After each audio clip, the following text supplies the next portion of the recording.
The family name is Cullers, not Culvers. What was I thinking? Milkshakes? Mint milkshake? Hey, they're mint milkshakes. Really good.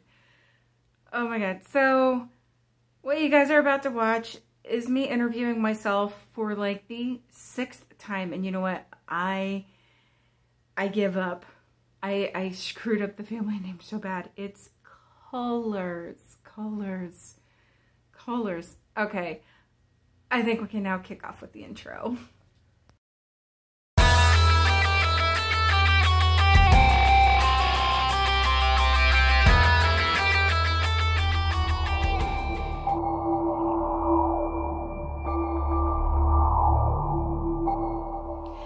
Everyone, and welcome back to Phantom Files.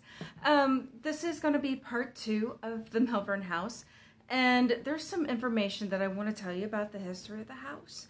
I got in touch with Josh Hurd, the owner, and I said, is there anything that you can add to the history that, you know, I put on my previous video? And he said, well, he said in 1869, the city was originally called Milton, and Captain Jacob M. Cullers built the Cullers house, and it ran for maybe a couple of years until the city of Milton changed its name to Malvern, and that's when the Cullers house changed to the Malvern house. The captain then sold it and moved to Texas and lived out the remainder of his days. Then it became the Cottage Hotel. Went from the Cottage Hotel to the Piper Hotel and went through owners like water, but regardless ran as a hotel until the 1950s, which then became a nursing home type setting. The nursing home only ran until the 1970s. Then it became a group home for servicing any mental disorder that you can possibly think of, from drug and alcohol abuse, Down syndrome, things that we see every day, to DID, which is dissociative identity disorder, schizophrenia, and murderers. That creeped me out when I heard that. So I will do my best to put up an article and show you a picture of what the house looked originally. Please keep in mind, my editing skills are not the best, and let me tell you, that last video of editing, putting music in, fading the music out, was way more work than what I ever thought it would be. Anyway, so why am I bringing up the captain and digging into the history a little bit? Because the last time I was there, back in November 30th of 2019, that's when all of these videos took place. We had an EVP session in the captain's room, and something weird happened to me. I felt very dizzy. I felt a headache. It was like the floor was moving, like little black beetle bugs were crawling all over the place, and I kept seeing this shadow figure like crawling on all fours in the hallway. So here was the door. Trisha was sitting right here, kind of like a barrier between me and whatever this shadow was in the hallway. It was really creepy. I felt like this energy was moving in on me, oppressive on my back. You know, it made me feel very, very, very uncomfortable. So can I say it was the captain? No, I'm not going to declare that at all. I don't know what type of entity it was. It's just, that's the location of where I was feeling that. So I did find out that there was another investigator that has had these type of experiences. She does say that they feel like possession. I choose not to believe in possession. I'm not saying it exists. I'm not saying it doesn't exist. I'm just saying that I don't want to believe in it personally, because I don't want to manifest it in my life. Can I say what I experienced was possession? No, but I can't say that it didn't ever so briefly cross my mind that something like that was happening at the time of this EVP session. So I asked Gabrielle from Shadow Seekers to kind of share some of her stories of what she would consider possession from Malvern. Another thing is I got a major nasty scratch on this investigation. you know, I have this coat beside me. I was wearing this winter coat while I was there. It's a very thick coat. This is the arm that would have been scratched. As you see, there's no holes or scratches in the coat. But I had like a C carved into my arm and this line going all the way down to my elbow. When I got home, I took the coat off. My arm started to itch. So I scratched it and it started to burn, and oh my God, it was horrible. So Gabrielle says that she's had 4 experiences there. She says, so the first time it happened, we were in the nurse's wing in the shadow hall, and I was with 2 other girls. We were in the room we normally don't go into, left of the janitor's closet. One of the girls was using a seer board, and she asked, do you have a message for anyone? And it said yes. She asked who, and it said my name, and then said run. I instantly felt weird. She said, no, we don't run. We are just here to visit with you. And it said run again. Let me see. She asked what would happen if Gabrielle doesn't run, and it said, I'm going to paraphrase here, it said that it was going to seriously hurt Gabrielle. And then Gabrielle says, I instantly felt weak, dizzy, and had a sharp pain on the back of my neck. They looked at my neck, and I had a huge round burn mark the size of a small paper plate. I started to get fuzzy vision, and they helped me out of the hallway. The second time it happened, she says, I was in the upstairs in Hank's room. Hank is another entity that the investigators like interacting with. Who is usually my person, and we talk and laugh through the voice box with each other. He got really quiet all of a sudden and said, go, it's coming. I was like, what the heck? Sat there for a few minutes, and next thing I know, I woke up and 2 girls were standing over me, shaking me. They said I was talking and then just slumped over and was out. I don't remember anything, it just feels like I lost time. We went back and listened to their voice recorder, and at the time I blacked out or passed out, it said possession. And then I came to, and I remember laughing and saying, she's awake. I felt totally drained afterwards and heavy, like something was piggybacking off of me, which is kind of how I felt up in the captain's room. The third time I was with another investigator, and we were doing an overnight investigation like we always do, and I kept hearing this pig snorting noise over the voice box. Kind of made her uneasy, so they went down to the living room to sit down and take a break. And he said I started mumbling things that made no sense and didn't sound like English. He said he tried to wake me up for 20 minutes and couldn't get me to stop. So he picked me up and took me out front on the porch. I projectile vomited everywhere, and then I was just fine for the rest of the night. Fourth time I had something major happen. It wasn't a possession thing, but I was laying in the bed at my house, and I was asleep on my stomach. I felt something grab me by the back of the neck and start pushing and shaking my head, and shaking my head into my pillow. I couldn't move. Whatever it was so heavy it had me pinned down.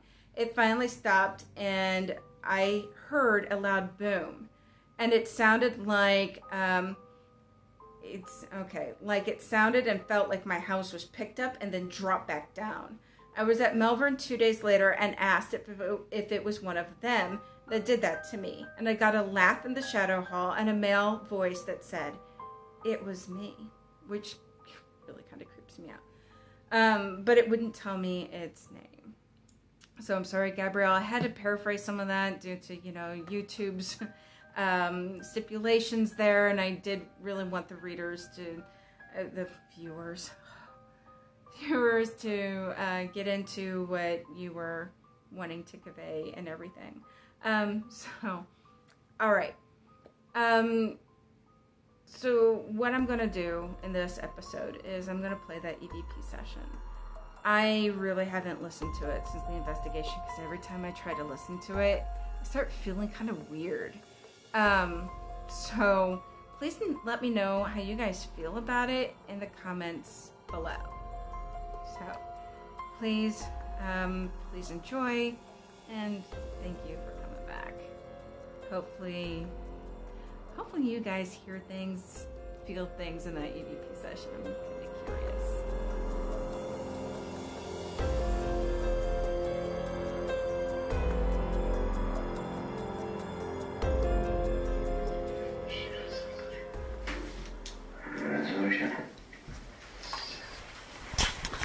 Captain.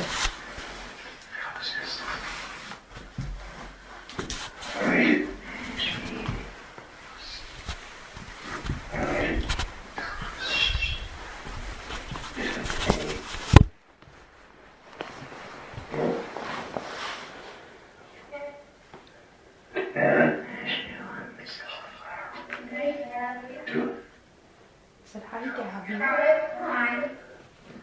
What's up, buddy?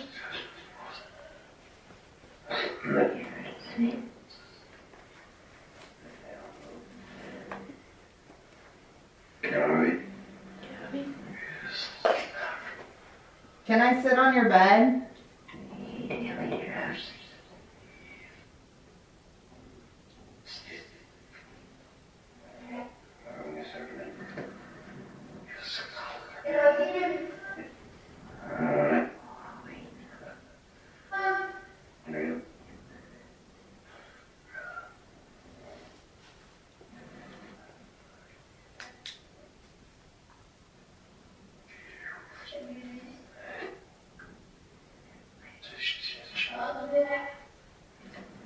Are you in here, Captain?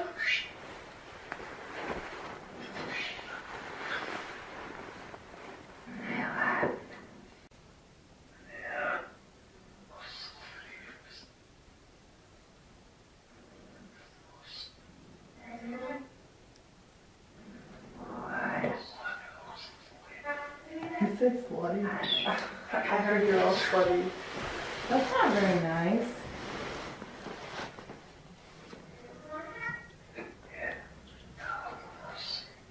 What?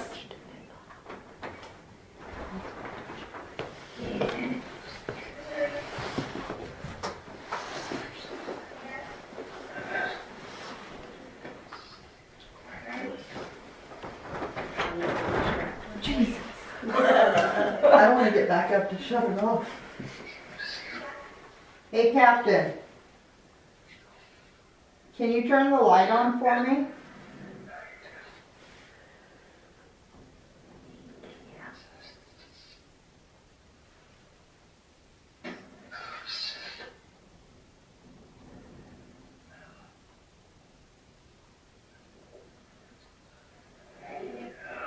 Come over here and put all your energy on here and turn the light on.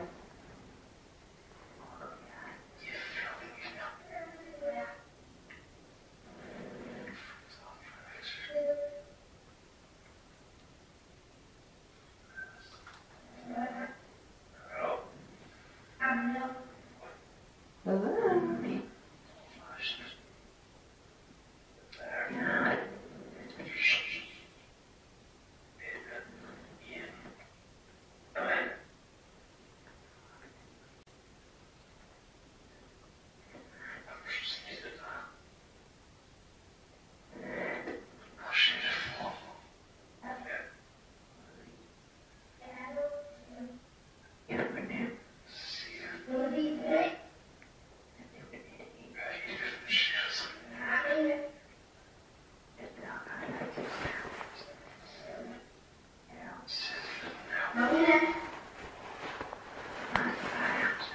How many of you are in here?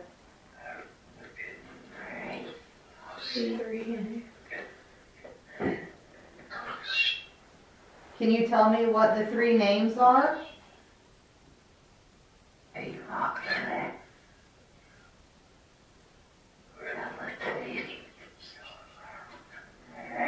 What that said?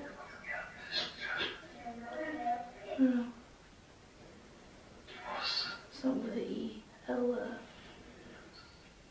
You said there were three of you in here. Can you tell me what your three names are?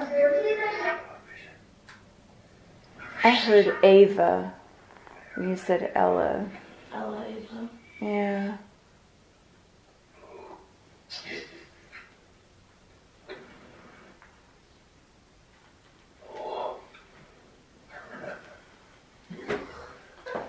Laughing. Does it look like that one's trying to turn on? Or is it just too low? That's what I'm thinking.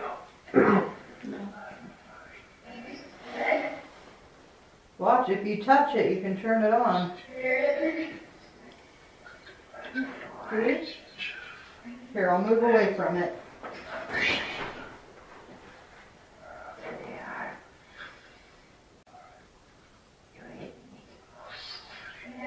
You're all slutty.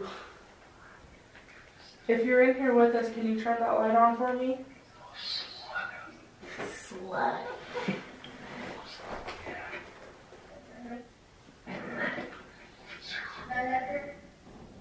Say motherfucker.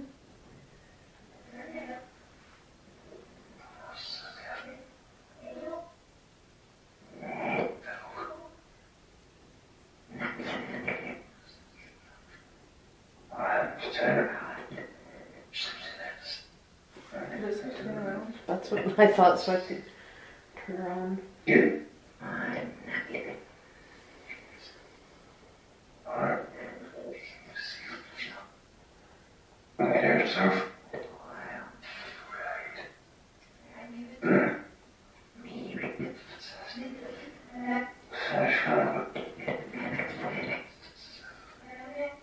Say Atlantic City. It's a lot of back and forth.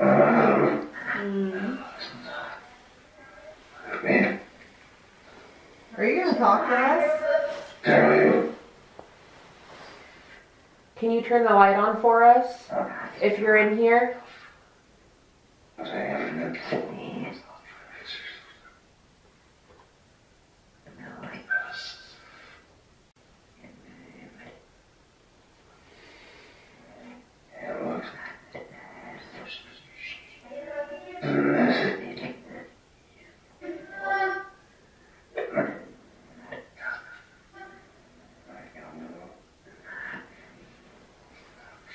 I heard you say you're not in the damn mood. Do you want us to leave? Can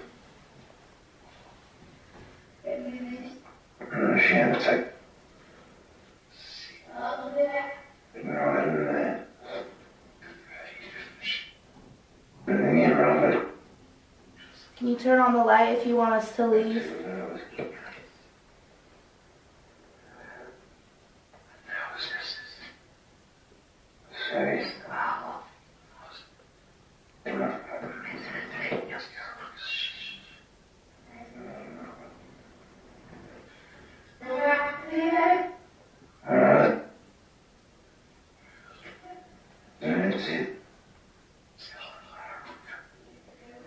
Were you hearing that creaking?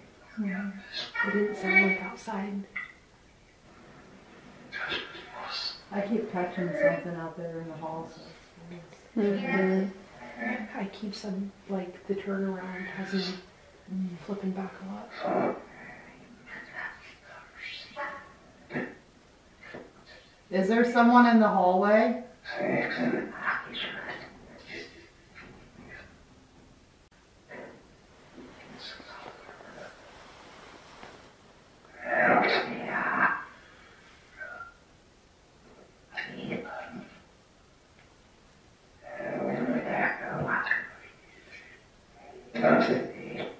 Shows you're just arguing with each other. It's been a lot of back and forth.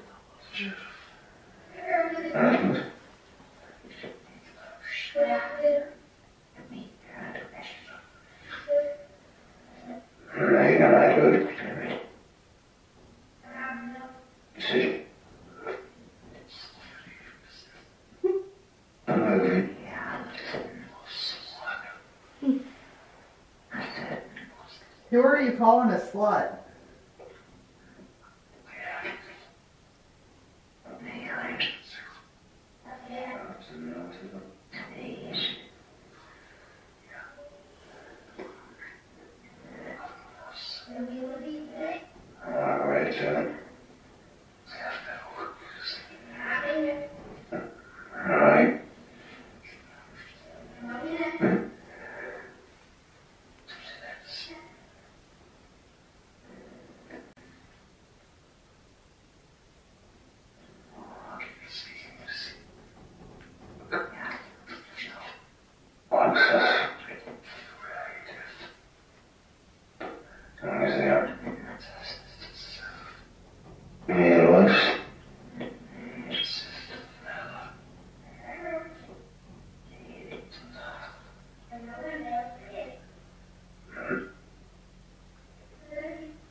Who's in the hallway?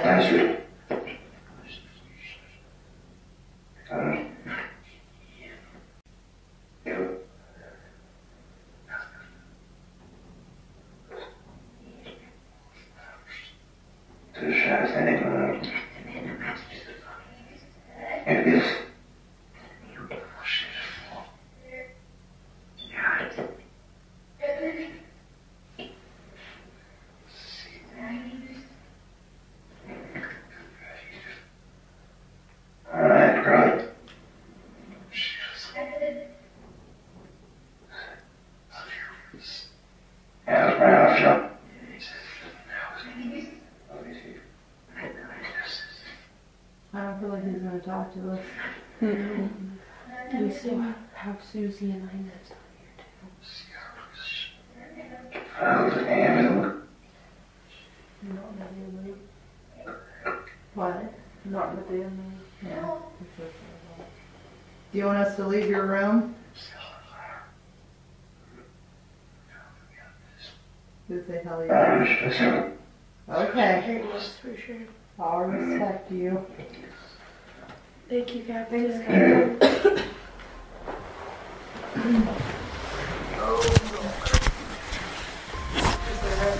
This is a girl.